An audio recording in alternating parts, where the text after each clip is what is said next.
मैं अभी अलीफ हुस्ना एकेडमी में आया हूँ और नजर हुसैन साहब के साथ हूँ, जो कि अलीफ हुस्ना एकेडमी के डायरेक्टर हैं। और जैसा कि आपको पता है, नीट का एग्जाम हो गया है और कट ऑफ मार्क्स पे एक बहस चल रही है मुल्क के अंदर कि कट ऑफ मार्क्स क्या होगा। तो सीधे अब सवाल करते हैं, नजर हुसैन साहब, ये बताइए कि आपके हिसाब से कट ऑफ मार्क्स इस बार का क्या होना चाहिए?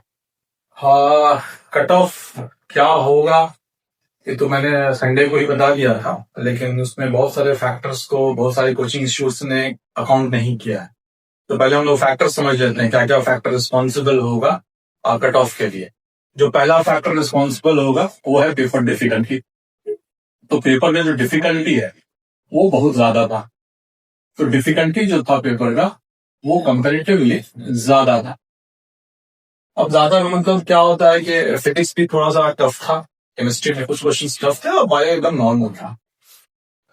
लेकिन इसमें क्या हुआ है कि जब पेपर डिफिकल्ट हुआ है तो उसके साथ फैक्टर ये आया है कि पेपर डिफिकल्ट होने का मतलब ये हुआ है कि जो 1 मिनट में जो क्वेश्चन बनना था वो बनना नहीं। जब फर्स्ट टाइम हम लोगों ने पेपर देखा था तो हमें लगा पेपर टफ है, लेकिन जब हम लोग अप्लाई करना स्टार्ट किया तो क्वेश्चन बन रहा था, लेकिन क्वेश्चन बनने में टाइम लग रहा था।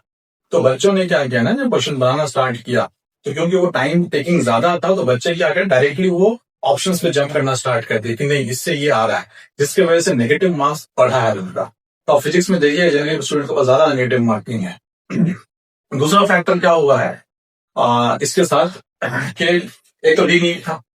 तो डी नीट की वजह से क्या हुआ था कि बच्चों के साइकोलॉजिकली बच्चे तैयार नहीं थे। जो फर्स्ट टाइम बच्चे ने एग्जाम अटेम्प्ट किया था तो वो एक रैंक के बारे में सोच रहे, इतना रैंक लाना है, इतना रैंक लाना है, ये रैंक लाना है, ये मार्क्स लाना है। अभी कुछ बच्चों में ऐसा हो गया था कि नहीं अब बस क्वालिफाई करना है। तो एक एनर्जी जो थी वो एनर्जी कम थी कंपेरेटिवली। तो वो भी एक बहुत बड़ा फैक्टर था। और तीसरा फैक्टर जो था कि बहुत सारे बच्चे जो है कि कोचिंग इंस्टीट्यूट की तरफ टर्न अप नहीं किए। अगर किसी कोचिंग में 100 एडमिशन था तो री नीट के लिए वो सिर्फ 85 बच्चे थे। किसी हर कोचिंग इंस्टीट्यूट में बच्चे कम आए री नीट के लिए। अब क्या हुआ है कि जो बच्चे घर पे तैयारी किए उनको जो ऑनलाइन क्वेश्चन पेपर्स अवेलेबल हुआ, जैसे एलएम का पेपर अवेलेबल था, पीडब्ल्यू अवेलेबल था, बाकी कोचिंग इंस्टीट्यूट का क्वेश्चन पेपर्स अवेलेबल था, वो स्टैंडर्ड जो था वो इस क्वेश्चन के हिसाब से नहीं था, वो थोड़ा कंपेरेटिवली इजी था। तो बच्चे थोड़ा सा इजी मोड में थे क्योंकि वो मॉक दे रहे थे, ऑल इंडिया टेस्ट सीरीज दे रहे थे, तो वो ओपन टेस्ट दे रहे थे, वो थोड़ा सा इजी तरफ थे। बहुत बहुत कम कोचिंग इंस्टीट्यूट में ऐसा हुआ है कि जहां पेपर को डिफिकल्ट बनाया गया। तो ये तीनों फैक्टर मिलाकर मुझे लगता है कि कट ऑफ थोड़ा सा कम होगा। तो कट ऑफ क्या होगा वो मैं देख लेते हैं। तो हम लोग के लिए हम लोग 4 स्टेट्स, तो जनरली मैं 4 स्टेट्स को डील करता हूँ और इस 4 स्टेट्स में बच्चे पढ़ते हैं तो मैं 4 स्टेट्स आपको बता देता हूँ कट ऑफ क्या क्या होने वाला है।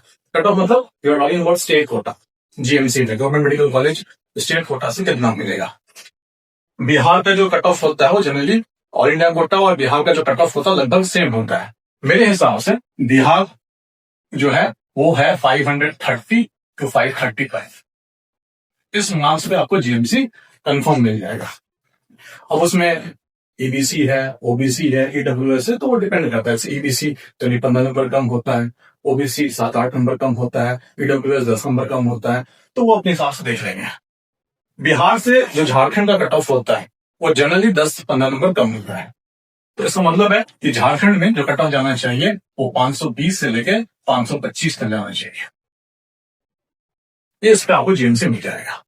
वही ईडब्ल्यूएस 10 नंबर कम, ओबीसी 3-4 नंबर कम, ऐसा चलेगा। वेस्ट बंगाल में क्या है कि वेस्ट बंगाल झारखंड से वेस्ट बंगाल का जो जनरली जो हम ट्रेंड देख रहे हैं वो 10 से 12 नंबर कम होता है। तो मेरे हिसाब से जो बंगाल होगा वो ये होगा 510 में नहीं बोलूंगा, 507 से लेके 512 ये होगा मेरा फॉर वेस्ट बंगाल, इतना होना चाहिए। और महाराष्ट्र ऑल इंडिया कोटा से लगभग 50 नंबर कम होता है, या हम बोल सकते हैं कि बंगाल से कंपेरेटिवली 10 नंबर कम होता है। तो हम महाराष्ट्र में 495 जाएंगे, 495 टू 500, इतना मार्क्स महाराष्ट्र के लिए जीएमसी में होना चाहिए। तो ये है मेरे लिए कट ऑफ। ये बताइए कि बोनस पे बहुत सारी दुविधा हो रही है, बच्चों में भी बात हो रही है, बड़ों में भी, कोचिंग इंस्टीट्यूट वाले भी बात करें, क्या इसमें आपकी राय, क्या लगता है बोनस पे क्या नीट क्या करने वाले? बोनस मार्क्स में प्रॉब्लम क्या है ना कि अब एक क्वेश्चन था, जैसे कि एक क्वेश्चन था 1 ईयर कैलिपर्स का, मैं फिजिक्स की बात करता हूँ, मैं फिजिक्स पढ़ाता हूँ। एक 1 ईयर कैलिपर्स का क्वेश्चन था जिसका आंसर था 1.2 मेरे ख्याल से 0.6 सेंटीमीटर शायद समथिंग ये था आंसर। सेंटीमीटर में देखा 1.06 सेंटीमीटर था। ये ऑप्शन अवेलेबल नहीं था। अगर ऑप्शन अवेलेबल नहीं है तो कुछ बच्चों ने टिक नहीं मारा, डर से नेगेटिव मार्किंग हो जाएगा, क्योंकि एक एक नंबर क्रूशियल था। दूसरा था कि एक ऑप्शन था 1.04 जो सबसे नियरेस्ट आंसर था, तो स्टूडेंट ने इसको टिक किया। तो मेरे हिसाब से अगर सबको मार्क्स दे देंगे तो बेनिफिट नहीं है। जिसको कुछ भी नहीं आता था उसको कुछ भी नहीं मिलना चाहिए। तो इसका मतलब भैया या तो जिस बच्चे ने क्वेश्चन अटेम्प्ट नहीं किया है उनको बोनस मिलना चाहिए, या जिन बच्चे ने 1.04 के आसपास मारा है उनको बोनस मिलना चाहिए। क्योंकि यही दो रीजन की वजह से क्या होगा, बच्चों ने इसको सोचा है और नहीं किया, तो अटेम्प्ट नहीं किया देखकर, या तो फिर इसको मारा है। सबको नहीं मिलना चाहिए। आप ये बताइए, एक इम्पोर्टेंट सवाल, आपके इंस्टीट्यूशन से कितनी उम्मीद है, आपको कितने स्टूडेंट क्वालिफाई करने जा रहे हैं इस बार? मेरे इंस्टीट्यूट से मेरे यहाँ रिपीटर्स बैच में मेरे पास टोटल 16 स्टूडेंट्स हैं। आई हैव 16 स्टूडेंट जो इस साल नीट के लिए मेरे पास प्रिपेयर हुए थे, मेरे कोचिंग में थे। इस कोचिंग में मुझे लगता है कि वी हैव 8 कंफर्म रिजल्ट्स। तो हमारे पास 8 कंफर्म रिजल्ट्स है। जो नीट हुआ था पहले 2026 में, उसमें 6 कंफर्मेशन था हमारे पास, लेकिन अभी हमको लगता है कि वो बढ़ के 8 कंफर्मेशन हो गया है।